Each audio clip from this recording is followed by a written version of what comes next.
Það svo margt flókið í Biblíunni, segja menn, og það svo margt óaðgengilegt í kristindóminum, og það svo margt dularfullt í lífinu og tilverunni, og það svo margt hart og myrkt, óskiljanlega hart og dimmt í veröldinni. Hvað á ég að halda?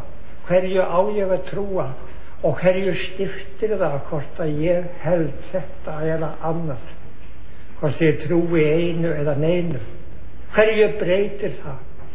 Hverju breytir það fyrir mig? Þetta fys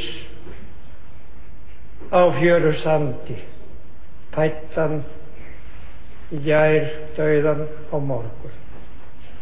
Og hverju skyldi það breyta í þessari takmarkalaust stóru og flóknu tilveru? Já, þannig kann þú að hugsa og tala, og ekki geri ég lítið úr neinu sem þér erfitt í alvöru, sem þér finnst óskiljanlegt eða óbærilegt.